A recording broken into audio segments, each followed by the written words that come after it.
नमस्कार दोस्तों, master story channel में आप सभी का स्वागत है। चलिए कहानी की तरफ चलते हैं। ऑफिस से बेटा जब घर आया तो माँ को ढूंढने लगा। माँ, ओ माँ, कहाँ हो?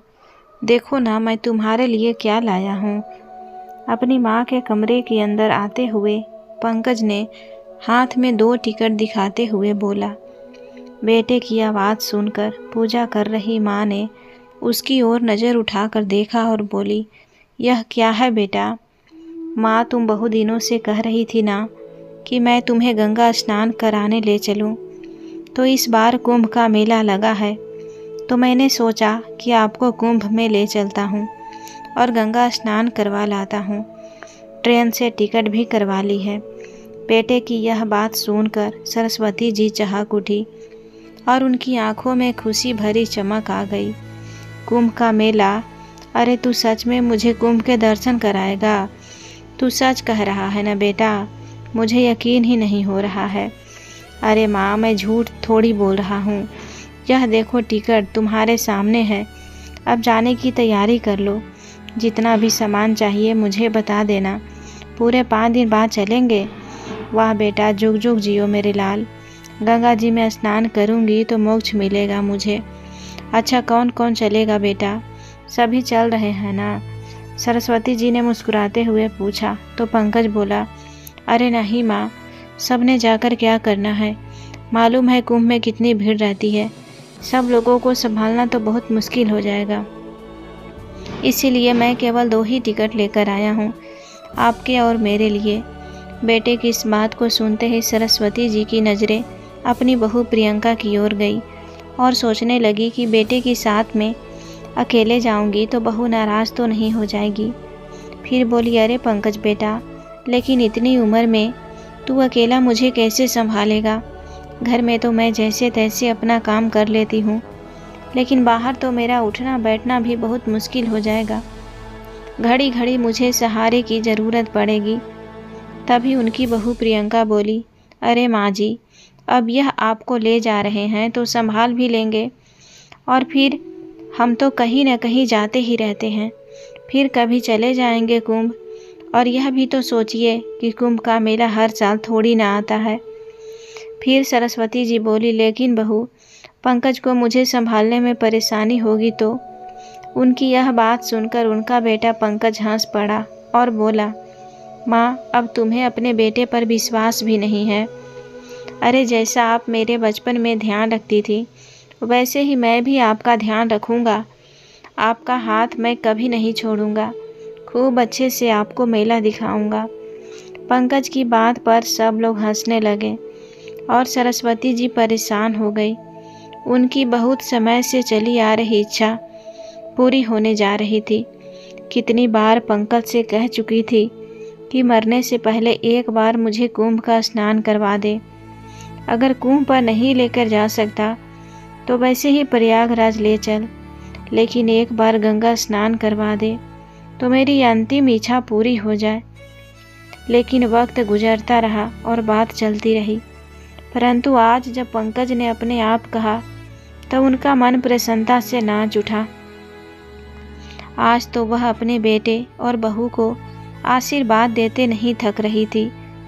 प्रयागराज जाने के लिए वे दोनों ट्रेन में बैठ गए, पर सरस्वती जी का तो सफ़र में बुरा हाल हो रहा था। 2 दिन और 1 रात का सफ़र था। बेटे का हाथ हमें बार बार बाथरूम जाती रही, लेकिन जैसे ही ट्रेन खिसकने लगती तो पाँव डगमगाने लगता। किसी तरह गिरती पड़ती सीट तक पहुंच पाती थी। अरे माँ, संभालो अपने आप को, अभी तो सफ़र शुरू ही हुआ है, आगे कैसे करोगी? हाँ बेटा, कोशिश कर तो रही हूँ संभलने की, पर उम्र हो गई है ना। हाथ की पकड़ भी ढीली हो चुकी है और पाँव भी डगमगा जाते हैं। बेबस होते हुए सरस्वती जी बोली तो पंकज ने कहा, कोई बात नहीं माँ, मैं हूँ ना, मैं सब संभालूंगा। यह सुनकर सरस्वती जी की आंखें ममता के आंसुओं से भर गई। रात के समय ट्रेन की छुक छुक और सीटी की आवाज़ से सोने भी नहीं दिया। रह रह कर सोचती कि नाहक ही पंकज को मैंने तंग कर दिया। वह भी पूरी रात जागता रहा। इसे तो अच्छा गंगा जल घर पर लाकर उसी से नहा लेती। अब मुझे समझ आ रहा है कि क्यों पंकज हर बार मेरी गंगा नहाने की बात को टाल देता था। भगवान का नाम जपते जपते किसी तरह सफ़र पूरा हुआ। गाड़ी रुकी तो प्लेटफॉर्म की भीड़ भाड़ को देखकर सरस्वती जी हैरान रह गई। पंकज ने झोले पहले अपने कंधे पर लटकाए और अपनी माँ का हाथ पकड़कर स्टेशन से बाहर ले आया। उसी समय काली घटाएं छाने लगी और ठंडी ठंडी हवाएं चलने लगी। अरे बेटा, मुझे तो बहुत ठंड लग रही है। यह मौसम को भी आज ही बिगड़ना था क्या? ना जाने अब बरसने लगेगा। माँ की यह बात सुनकर पंकज बोला, माँ थोड़ी देर हम स्टेशन पर ही बैठते हैं, मौसम ठीक होने पर ही बाहर निकलेंगे। थोड़ी देर बाद पंकज उठकर कहीं चला गया और जब लौटा तो उसके हाथ में चाय के 2 कुल्हड़ और गर्मा गर्म पकोड़े की थैली थी। माँ बेटे ने वहीं बैठकर सुकून से चाय पी और पकोड़े खाए। थोड़ी ही देर में सरस्वती जी को नींद आने लगी तो वहीं टेक लेकर आंखें मूंद ली। करीब 1 घंटे के बाद बारिश थम गई और सूरज निकल आया। बारिश के कारण रेलवे स्टेशन पर जो भीड़ बढ़ गई थी वह भी अब छटने लगी थी। दोनों माँ बेटा एक ऑटो रिक्शा पकड़कर कुंभ के मेले तक पहुँच गए। मेले की शुरुआत में ही रिक्शा वाले ने उन्हें उतार दिया। करीब 2-3 किलोमीटर पैदल चलकर गंगा घाट तक पहुँचे तो गिरते पड़ते बड़ी मुश्किल से उन्हें एक डेरे में जगह मिल गई। पंकज ने वहीं चादर बिछाकर अपना सामान रख दिया और अपनी माँ का हाथ पकड़कर गंगा नहाने ले गया। सरस्वती जी ने अपने जीवन भर में इतनी भीड़ कहीं नहीं देखी थी। कहीं लाउड स्पीकर का शोर मच रहा था तो कहीं भजन चल रहे थे, कहीं गंगा मैया की जय जयकार करते लोग घूम रहे थे तो कहीं साधु संतों के प्रवचन। आगे बढ़े तो झूले वाले, खिलौने वाले, पूरी कचौरी और मिठाई की दुकान, धार्मिक किताबें और तस्वीरों की दुकान। हर जाति और धर्म के लोगों को देखकर वह हैरान थी। उन्हें ऐसा लग रहा था कि जैसे वह किसी दूसरी ही दुनिया में पहुंच गई है। यह सब देखते हुए वह अपने बेटे पंकज का हाथ कस के थामे हुए थी। रास्ता बनाते बनाते पंकज उन्हें किनारे तक लेकर आया, परंतु यहाँ भी भीड़ ही भीड़ थी। पंकज ने हाथ पकड़कर अपनी माँ को गंगा में स्नान करवाया और फिर खुद स्नान किया। गंगा में फूल और प्रसाद चढ़ाया तो ना जाने कब से मन में बसी सरस्वती जी की अभिलाषा पूरी हुई। खुशी के मारे उनके आंसू ही निकल आए। हाथ जोड़कर प्रार्थना की कि गंगा मैया मेरे पंकज जैसा बेटा हर माँ को देना। आज उसी के कारण तो मैं आपके दर्शन कर पाई हूँ। ऐसा कहते हुए सरस्वती जी ने थोड़ा गंगाजल एक बोतल में भर लिया और जाते समय गंगा मैया को प्रणाम किया कि पता नहीं दोबारा गंगा मैया के दर्शन कर भी पाऊंगी या नहीं। पंकज ने अपनी माँ को मेला घुमाई और खूब खिलाया पिलाया। फिर सरस्वती जी बोली, बस बेटा अब मैं बहुत थक चुकी हूँ, अब और चला नहीं जाता। तो पंकज माँ के कहने पर उन्हें डेरे पर वापस ले आया। चलो माँ अब तुम यहीं आराम करो, मैं घूम कर आता हूँ।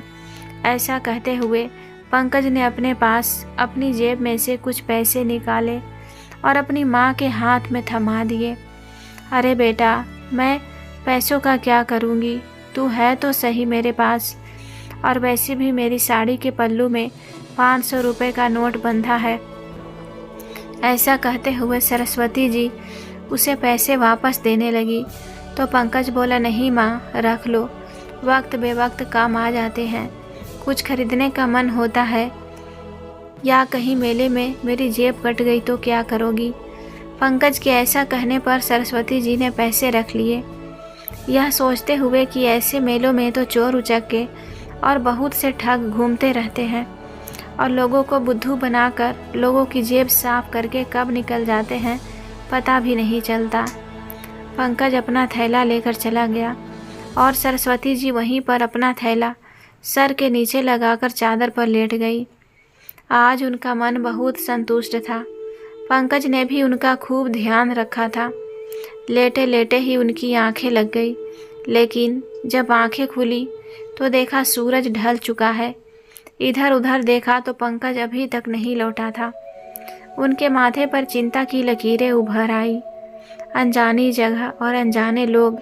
अपने पंकज के बारे में पूछूं भी तो किससे पूछूं। फिर उन्होंने अपना सामान टटोल कर देखा तो सब कुछ सुरक्षित था। अपनी साड़ी के पल्लू में बंधे रुपए भी सुरक्षित देखे तो डेरे से बाहर जाकर इधर उधर अपने बेटे को ढूंढने लगी। तभी सामने देखा तो हैरान रह गई। आदमियों का एक झुंड तेजी से भागता हुआ आ रहा था। इससे पहले कि वह कुछ समझ पाती जोर जोर से चीखे की पुकार बजने लगी। फिर पता चला कि मेले में एक हाथी ने उधड़ मचा दिया है, जिस कारण सारी तरह भगदड़ मच गई है और भगदड़ में गिरकर कुचलने से बहुत से लोग मारे गए हैं। यह बात सुनकर सरस्वती जी को तो जैसे काटो तो खून नहीं। उनका कलेजा मुंह को आ रहा था कि कहीं उनका बेटा पंकज तो इस भीड़ में नहीं, ऐसा नहीं हो सकता। ऐसा कहते हुए सरस्वती जी एक यात्री से जाकर पूछने लगी, भैया यह किस समय की बात है? फिर उसने बताया कि माँ जी करीब 4 बजे की बात है। जब साधु हाथियों पर बैठकर स्नान करने जा रहे थे तो उनमें से एक हाथी बिगड़ गया, जिस कारण यह कांड हो गया। जितने भी लोग जख्मी हुए हैं उन्हें अस्पताल पहुंचाया जा रहा है और जो लोग मर गए हैं उन्हें सरकारी गाड़ी से उठाया जा रहा है। क्या आपका भी कोई लापता है? उस व्यक्ति की बात सुनकर सरस्वती जी की आंखों में आंसू आ गए और रोते हुए बोली, क्या बताऊं बेटा, मेरा बेटा भी 1 बजे से मेला घूमने के लिए निकला था, लेकिन अभी तक नहीं लौटा। लेकिन माँ जी उसकी कोई फ़ोटो तो होगी आपके पास? फ़ोटो तो नहीं है मेरे पास बेटा, अब क्या करूँ? सरस्वती जी रोते हुए बोली, माँ जी आप रोइए मत, देखिए सामने वह पुलिस चौकी है, आप वहीं जाकर पता कर लीजिए। उस व्यक्ति के कहने पर सरस्वती जी ने चादर समेटकर अपनी थैली में डाली और थैला उठाकर जैसे तैसे पुलिस चौकी तक पहुंची और रोने लगी कि मेरा बेटा कहीं मिल नहीं रहा है। तभी एक दयालु पुलिस वाला उनके पास आया और बोला, माँ जी हौसला रखिए, मेरे साथ मोटरसाइकिल पर बैठिए। वह सिपाही सरस्वती जी को उसी जगह पर ले गया जहाँ मृतकों को इकट्ठा किया गया था। लेकिन सरस्वती जी को यह देखकर खुशी हुई कि उनका बेटा वहाँ नहीं था। फिर 1-2 जगह बने अस्पतालों में भी उन्हें लेकर गया, जहाँ लोग जख्मी पड़े थे और कराह रहे थे। डॉक्टर उनकी मरहम पट्टी करने में जुटे हुए थे, परंतु पंकज का पता वहाँ भी नहीं चल पाया। तभी सरस्वती जी सोचने लगी कि कहीं पंकज डेरे पर वापस तो नहीं लौट आया होगा, वह मुझे ढूंढ रहा होगा, परेशान तो नहीं हो गया होगा, कहीं वह मेरा इंतज़ार न कर रहा हो। हालांकि उन्होंने पुलिस चौकी पर उसका हुलिया बता दिया था और उन्हें कहा था कि अगर मेरा बेटा मिले तो मेरे लौटने तक उसे यहीं रोक कर रखना, इस उम्मीद से कि पंकज वही मेरा इंतज़ार कर रहा होगा। सरस्वती जी ने आकर पता किया तो उन्हें मालूम पड़ा कि कोई भी उनके बारे में पूछने नहीं आया। डेरे में गई तो वहाँ भी उनका बेटा नहीं मिला। आधी रात हो गई थी। बेचारी अम्मा कभी डेरे में जाती तो कभी पुलिस चौकी पर, लेकिन बेटे का कहीं पता नहीं था। जब रात के 1 बज गए तो पुलिस वालों ने कहा कि माँ जी आप जाकर आराम कीजिए, यदि आपका बेटा पूछने आया तो हम आपके पास भेज देंगे। पुत्र वियोग में व्याकुल सरस्वती जी आस भरी नज़रों से कभी यहाँ देखी तो कभी वहाँ देखती, फिर चादर बिछाकर लेट गई, लेकिन आंखों में नींद कहाँ थी। कहाँ चला गया मेरा बेटा? इतने बड़े मेले में कहाँ कहाँ ढूंढूं उसे? यहाँ कोई अपना नहीं है। यदि पंकज ना लौटा तो मैं अकेले घर कैसे जाऊंगी? बहू मुझे पंकज के बारे में पूछेगी तो उसका सामना कैसे करूंगी? यह सोचते सोचते सरस्वती जी स्वयं को ही कोसने लगी कि व्यर्थ ही गंगा नहाने की जिद ठान बैठी थी।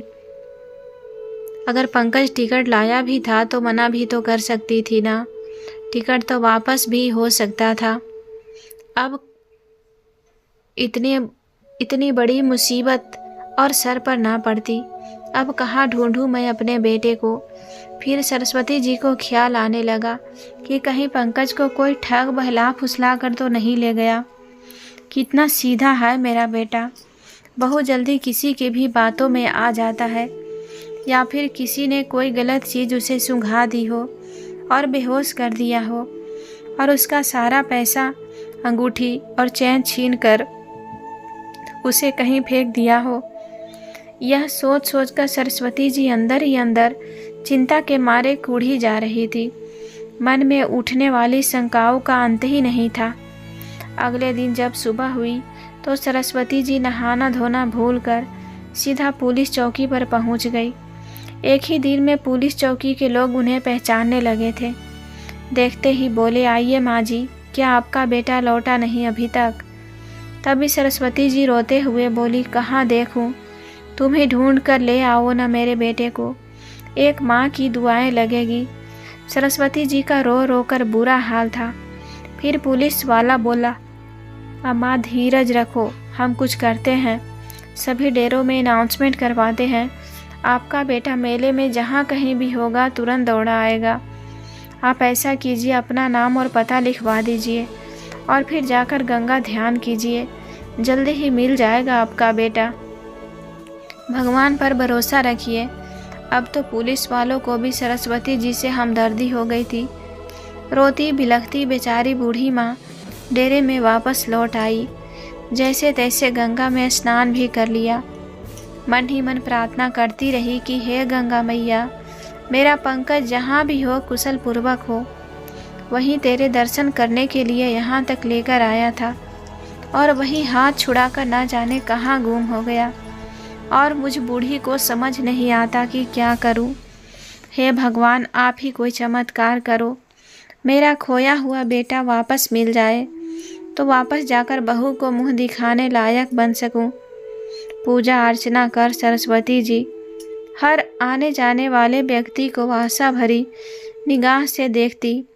दूर दूर तक उनकी निगाहें आने जाने वालों को पीछा करती कि कहीं पंकज दिख जाए। घाट पर ही बैठे बैठे शाम हो गई। अब तो पेट में भी मरोड़ पड़ने लगे थे। कल शाम से ना तो भोजन का एक निवाला पेट में गया था, ना ही पानी की एक बूंद। फिर ध्यान आया कि अगर मैं खुद बीमार पड़ गई तो अपने बेटे को कैसे ढूंढूंगी। उसे ढूंढना है तो खुद को स्वस्थ रखना होगा, नहीं तो यहाँ मेरा कौन बैठा है जो मान मनुहार करके मुझे खिलाएगा। ऐसा सोचते हुए पास में चल रहे भोज पर गई और आलू की सब्जी के साथ 2 रोटी खा ली और पानी पी लिया तो कलेजे को थोड़ी शांति मिली और अपने बेटे के लिए 4 रोटी बंधवा ली कि पंकज मिलेगा बेचारा, भूखा प्यासा होगा तो उसे खिला दूंगी। बेटे को ढूंढते ढूंढते सरस्वती जी वापस अपने डेरे में पहुंच गई। फिर से पुलिस चौकी में भी झांक कर आ गई, लेकिन फिर से वही निराशा हाथ लगी। देखते ही देखते दिन बीतने लगे। अब तो मेला भी खाली होने लगा था, लेकिन पंकज नहीं लौटा। फिर पुलिस वालों ने सलाह दी कि माँ जी, लगता है अब आपका बेटा नहीं लौटेगा। आप अपने घर जितनी जल्दी लौट जाए उतना अच्छा होगा। यह सुनकर सरस्वती जी की आंखें फिर से आंसुओं से भर गई। फिर बोली, बेटा, मैं इतनी दूर अपने घर कैसे जाऊंगी? मैं तो कभी अकेले गई ही नहीं। कहते कहते उनकी आवाज़ रुआंसी हो गई। अच्छा माँ जी, आप अपने घर का फ़ोन नंबर ही बता दो, घर से कोई आकर ले जाएगा। लेकिन बेटा, घर से मुझे कौन लेने आएगा? घर पर बहू अकेली है, वह अकेली कैसे आएगी? अरे बहू किसी नाती या रिश्तेदारों को भी तो बुला सकती है, आप किसी का भी नंबर बता दीजिए। सरस्वती जी ने दिमाग पर लाख जोर डाला, लेकिन हड़बड़ी में नंबर याद ही नहीं आया। अक्सर दिमाग को जंग लग जाता है जब इंसान परेशानी में होता है। वैसे भी बुढ़ापे में यादाश्त भी कमज़ोर हो जाती है। यही हुआ था सरस्वती जी के साथ भी। उन्हें कोई नंबर याद नहीं आ रहा था। अपनी बेबसी पर उनकी आंखें भर आई। इस समय एक यात्री पुलिस चौकी के बाहर से गुजर रहा था तो उसका ध्यान वहां बैठी सरस्वती जी की ओर गया, जो फूट फूट कर रो रही थी।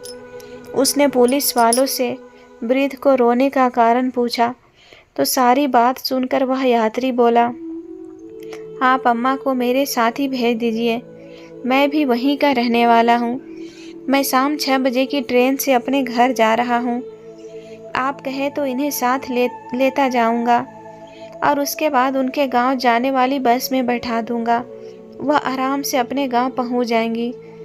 पुलिस वालों ने सरस्वती जी को उस अनजान व्यक्ति के साथ रवाना कर दिया और उसका पता और फ़ोन नंबर अपने पास लिख कर रख लिया। सरस्वती जी उनके साथ जा तो रही थी, पर मन के किसी कोने में एक डर भी था कि कहीं यह व्यक्ति कोई ठग ना हो, परंतु और कोई चारा भी नहीं था उस पर विश्वास करने के अलावा, वरना इस अनजान जगह पर कब तक रहती। लेकिन उस व्यक्ति ने सरस्वती जी के मन की बात जैसे पढ़ ली हो। वह बोला, अम्मा जी आप चिंता मत कीजिए, मैं आपके गांव के पास के गांव में ही रहता हूँ। भरोसा रखिए मुझ पर, यदि आप कहेंगे तो आपके घर तक भी छोड़ दूंगा। फिर सरस्वती जी बोली, अरे नहीं भैया, विश्वास के सहारे ही तुम्हारे घर आए हूँ। तुम मुझे अपने साथ लेकर आए हो, क्या इतना उपकार कम है? ट्रेन से उतरने के बाद मुझे बस में बैठा दोगे तो मैं अपने गांव पहुंच जाऊंगी। बस मुझे तो एक ही बात का गम सताए जा रहा है, ना जाने मेरा बेटा कहाँ होगा, किस हाल में होगा। 2 दिन बाद सरस्वती जी जब बस से उतरी तो पैदल ही अपने घर की ओर चल पड़ी, लेकिन बेटे की अनुपस्थिति में उसका मन भारी हो रहा था। समझ नहीं आ रहा था कि बहू का सामना क्या कहकर करेंगे, क्या बताएंगे कि पंकज कहाँ है। इसी उधेड़ बुन में जैसे तैसे घर के द्वार तक पहुँचे तो देखकर हैरान रह गई कि वहाँ तो खूब चहल पहल थी। घर के बाहर हिस्से में सफ़ेद रंग का टेंट लगा हुआ था, जहाँ भोज चल रहा था। एक बार सरस्वती जी को लगा कि वह गलती से किसी और जगह पर पहुँच गई है, लेकिन जैसे ही वह बाहर की ओर जाने लगी तभी उनके पोते पोती की नज़र अपनी दादी पर पड़ी। वह सारे चकित रह गए, लेकिन फिर खुशी से चिल्लाने लगे, मम्मी देखो, पापा देखो, दादी तो हमारे सामने खड़ी है, वह लौट आई है, दादी जिंदा है। अपने पोता पोती की यह बात सुनकर सरस्वती जी भौचक्की रह गईं। उन्हें समझ नहीं आ रहा था कि आखिर यह चल क्या रहा है। बच्चों के चिल्लाने की आवाज़ सुनकर सभी लोग दौड़कर बाहर आ गए। पूरे गांव में हड़कंप मच गया कि अम्मा वापस आ गई है, अम्मा वापस आ गई है, सरस्वती जी लौट आई हैं। उधर से पंकज भी दौड़ कर आया और अपनी माँ को देखते ही उसके होश उड़ गए और फिर तुरंत आकर लिपट गया। तुम कहाँ चली गई थी माँ? उसी समय उनकी बहू प्रियंका दौड़ी दौड़ी आई और अपनी सासू माँ से लिपट गई। पता है माँ, कितने दिनों से हमारा रो रो कर बुरा हाल था। हमने तो सोचा था कि माँ जी। तभी उसकी बात काटते हुए सरस्वती जी बोली, हाँ हाँ यही सोचा होगा ना कि मैं भगवान को प्यारी हो गई। सरस्वती जी को तो जैसे सारी बात का एहसास हो चुका था। फिर वह बोली, इसीलिए तो तुम आज अपनी सास की तेरहवी कर रही थी। एक बार मुझे ढूंढना तक जरूरी नहीं समझा तुम लोगों ने। और पंकज तो मुझे वहाँ निर्जन स्थान पर छोड़कर, अनजाने लोगों के बीच में छोड़कर यहाँ चला आया। मुझसे पीछा छुड़ाने का यही रास्ता सूझा तुम लोगों को। यह सोचा होगा ना कि अकेली बूढ़ी औरत वापस घर कैसे पहुँचेगी, वहीं मर खप गई होगी। हे भगवान, ऐसा कहते हुए सरस्वती जी वहीं ज़मीन पर अपना सर पकड़कर बैठ गई। फिर बोली, अरे मैं तो पगला उठी थी, घाट घाट पर तुझे ढूंढती फिर रही थी। फिर पंकज बोला, ऐसा नहीं है माँ, मैं तुम्हें कहाँ कहाँ नहीं ढूंढा, ना जाने कहाँ कहाँ मैं आपका नाम की घोषणा करवाई, पर आप कहीं नहीं मिली। तभी सरस्वती जी ने कहा, भगवान का इतना ही शुक्र है कि तू ठीक ठाक है, तुझे देखकर मेरी जान वापस लौट आई। इस समय बेटा बहू दोनों एक दूसरे की आंखों में देखते हुए बोले, अब यह दावत माँ के लौट के आने की खुशी में है। सब खुशी से खाना खाओ, हमारी माँ वापस आ गई है। ऐसा कहते हुए पंकज खुशी से नाचने लगा तो दूसरी ओर गांव की औरतें में कानाफूसी होने लगी। लेकिन थोड़ी ही देर में सब लोग प्रियंका और पंकज को बधाई देने लगे और बोले, प्रियंका, अच्छा ही हुआ जो तुम्हारी सासू माँ लौट आई, नहीं तो तुम क्या क्या सोच रहे थे और वह बेचारी ना जाने कहाँ कहाँ भटक रही होगी। बड़ी हिम्मत वाली है जो इतनी दूर से अकेले लौट आई। फिर दूसरी औरत बोली, जाको राखे साइयाँ, मार सके न कोई। खैर, जितने मुंह उतनी बातें, लेकिन सब बातों का एक ही जवाब था कि सरस्वती जी सकुशल अपने घर लौट आई हैं। वह सभी रिश्तेदार जो सरस्वती जी के दुख में शामिल होने आए थे उनके पास होने लगे और तभी किसी ने ढोल वालों को बुला लिया। ढोल बजने लगे और सब लोग नाचने कूदने लगे। माहौल एकदम से बदल गया था। उधर अपने बेटे पंकज को अपने सामने सुरक्षित देकर सरस्वती जी भी सब कुछ भूल गई। अब भगवान पर उसका विश्वास और भी दृढ़ हो गया था। सभी रिश्तेदार और पड़ोसी खा पीकर अपने अपने घर चले गए थे। सरस्वती जी और उनका बेटा भी अपने अपने कमरों में जाकर सो गए। कितने दिनों बाद आज सरस्वती जी निश्चिंत होकर सुकून से सोई थी, लेकिन अचानक ही उनकी रात में नींद खुली। उनका गला सूख रहा था। पानी पीने के लिए उठी तो देखा कि पंकज के कमरे में बत्ती जल रही थी और धीरे धीरे कुछ बोलने की आवाज़ आ रही थी। आखिर यह लोग इस समय जा क्यों रहे हैं? इस प्रश्न के साथ वह जैसे ही उनके कमरे की ओर बढ़ी तो जो कुछ उन्होंने सुना उन्हें अपने कानों पर यकीन नहीं हुआ। प्रियंका पंकज से कह रही थी कि तुमने तो कहा था कि मैं माँ को ऐसी जगह ठिकाने लगा कर आऊँगा कि उसके बाद तुम्हें उनसे हमेशा के लिए छुटकारा मिल जाएगा, लेकिन देखो तुम्हारी माँ तो कुछ दिनों में ही वापस आ गई। फिर पंकज बोला, अरे माँ को कुंभ के मेले में छोड़ आया था जहाँ इतनी भीड़ और भगदड़ रहती है। मैंने तो सोचा ही नहीं था कि ऐसी जगह से और इतनी दूर से भी माँ वापस लौट कर आ सकती है। लेकिन प्रियंका, जो हुआ अच्छा ही हुआ, क्योंकि जब से मैं माँ को छोड़कर आया था मेरी आत्मा मुझे धिक्कार रही थी कि मैं अपनी माँ को त्यागने का या उन्हें मारने का बहुत बड़ा पाप किया है। सारा दिन मैं यही सोचता रहता कि माँ भूखी प्यासी कहाँ कहाँ भटक रही होगी, जिंदा भी होगी या नहीं होगी। मेरी माँ ने तो मुझ पर विश्वास किया था, मैंने उनके साथ इतना बड़ा विश्वासघात कर दिया। माँ को इस प्रकार गंगा घाट पर छोड़कर आने का अपराध बोध मुझे अंदर ही अंदर खाए जा रहा था। और प्रियंका, तुम माँ के आने पर परेशान मत होना। जहाँ इतना समय माँ को झेला है वहाँ कुछ समय और सही। अच्छा हुआ माँ लौट आई। मैं माँ की मृत्यु का कारण बनते बनते रह गया है। भगवान तेरा लाख लाख शुक्र है। इतनी बात सुनते ही सरस्वती जी के पैरों तले जमीन कांपने लगी और कुंभ के मेले का सारा दृश्य उनकी आंखों के सामने आने लगा, क्योंकि पिछले दिनों उन्होंने लगभग सारे कुंभ के मेले में घूम लिया। अपने बेटे के नाम की जगह जगह पर घोषणा करवाई, पर अपने नाम की घोषणा तो उसने कहीं नहीं सुनी थी। कितना बड़ा झूठ बोला पंकज ने। वह मुझसे मुक्त होने के लिए ही मुझे प्रयागराज लेकर गया था। मैं इतना बड़ा बोझ बन चुकी थी अपने ही बेटे के ऊपर कि वह मुझे जीते जी मारना चाहता था। यह सब सोचते सोचते सरस्वती जी की आंखों के आगे अंधेरा छाने लगा। इससे पहले कि वह खुद को संभाल पाती, वह धम से जमीन पर गिर पड़ी। एक बूढ़ी माँ सब कुछ झेल गई थी, पर यह सदमा वह ना झेल सकी।